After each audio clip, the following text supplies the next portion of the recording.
चंद्रशेखर रावण की बुद्धि बिल्कुल भ्रमित हो चुकी है, वो भ्रष्ट आदमी है। जल्द ही इसके ऊपर एफआईआर दर्ज करवाएं और मानहानि का दावा करके इसकी लोकतंत्र जो लोकसभा सदस्यता उसको भंग करवा के और इसको समय रहते जेल में ठूसने का काम करें। चंद्रशेखर रावण की मानसिकता और बुद्धि ठीक नहीं है, वो हो गए हैं पागल और उनको सही पागल इलाज खाने में होना चाहिए। देखिए, नगीना के सांसद चंद्रशेखर रावण की बुद्धि बिल्कुल भ्रमित हो चुकी है, वो भ्रष्ट आदमी है, वो स्वयं अत्याचारी, पापाचारी, दुराचारी आदमी है। ऐसे दुराचारी आदमी जो हमारे जगत गुरु भगवान पद प्रतिष्ठित श्री रामभद्राचार्य जी पर इस प्रकार का अपशब्द का प्रयोग करना अत्यंत दुर्भाग्यपूर्ण है, निंदनीय है। इसकी जितनी निंदा की जाए उतना कम है। मैं देश के यशस्वी प्रधानमंत्री से, उत्तर प्रदेश के यशस्वी मुख्यमंत्री से मांग करूंगा, जिन्हों संतों ने समाज के लिए, राष्ट्र के लिए, राष्ट्रीय एकता के लिए, राष्ट्रीय अखंडता के लिए सदैव तत्पर रहते हैं, परोपकाराय साधूनां परपीड़ाय च, इस प्रकार की भावना रखने वाले ऐसे महापुरुषों के ऊपर इस प्रकार का अभद्र भाषा का प्रयोग करना,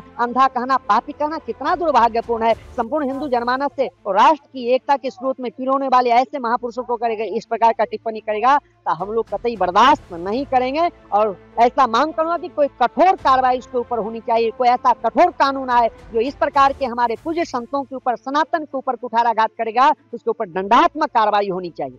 चंद्रशेखर रावण जो नगीना के सांसद हैं, जब देखिए बिना मन और मेहनत के कोई सांसद बन जाता है और लोकतंत्र में चुनकर चला जाता है तो वो सिर्फ फ्री का खाके और अनाथ बकने का काम करता है। ऐसे नगीना के सांसद जो लोकतंत्र में चुन के आए हैं और जो लगातार जो है साधु संतों का, हिंदू समाज का अपमान कर रहे हैं और मनुवाद का नारा दे रहे हैं, मनुवाद का विरोध कर रहे हैं। अब मनुवाद मतलब समझिए जो मनुष्यता से मिली जुली होती है, मनुष्यता को साथ में लेकर चलने वाली होती है।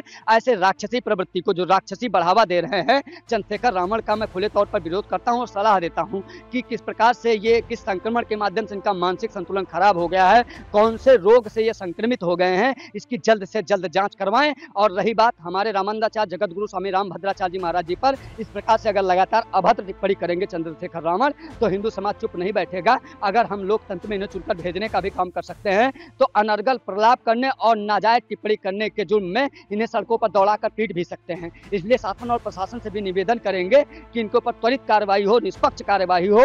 ऐसे लोगों को सुनने के लिए हिंदू समाज बाध्य नहीं है और जबरन हम इन्हें नहीं सुन सकते हैं कि हमारे हिंदुओं का, हिंदू धर्म गुरुओं का, सनातन का, हमारी परंपराओं का विरोध करेंगे। मैं नहीं मानता हूं कि इसकी मानसिक संतुलन ठीक है। इसको किसी मेंटल हॉस्पिटल में भर्ती कर ठीक ठाक डॉक्टर से दिखाने की आवश्यकता है और प्रॉपर दवा लेने की आवश्यकता है।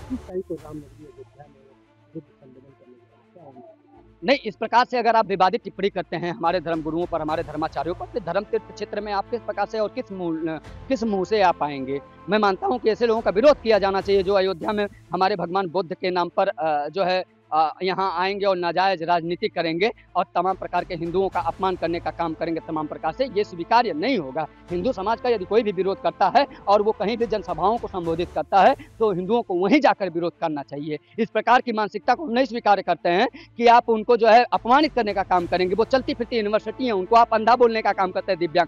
दिव्यांगजन को मानहानि का दावा करना चाहिए। मैं जगत गुरु रामभद्राचार्य जी महाराज जी के उत्तराधिकारी रामचंद्र दास जी महाराज जी से निवेदन करता हूँ, अध्यक्ष में दिवाकराचार्य महाराज, कि जल्द ही इसके ऊपर एफआईआर दर्ज करवाएं और मानहानि का दावा करके इसकी लोकतंत्र जो लोकसभा सदस्यता उसको भंग करवा के और इसको समय रहते जेल में ठूसने का काम करें। चंद्रशेखर रावण की मानसिकता और बुद्धि ठीक नहीं है, वो हो गए हैं पागल और उनको सही पागल इलाज खाने में होना चाहिए।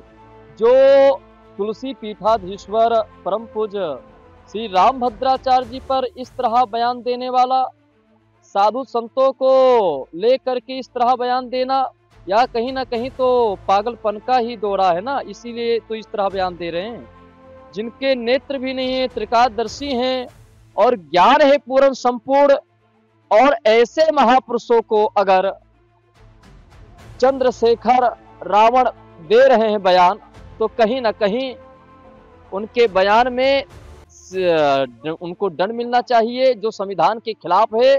संविधान और कानून यह इजाजत नहीं देता कि किसी संत और किसी विषय पर, किसी भी व्यक्ति को लेकर, किसी महापुरुष को लेकर के आप इस तरह बयान देंगे, कहेंगे कि वो पगला चुके हैं, उनको पागल हो चुका है, वो नेत्रहीन है, इसीलिए उनके कर्म कुछ ठीक नहीं थे। अगर अच्छे कर्म होते तो रामभद्राचार्य जी का नेत्र होता, सबको देखने का दृष्टि होती। ये इस तरह बयान देना मूर्खता है और चंद्रशेखर को पूरे हिंदुस्तान से माफी मांगना चाहिए।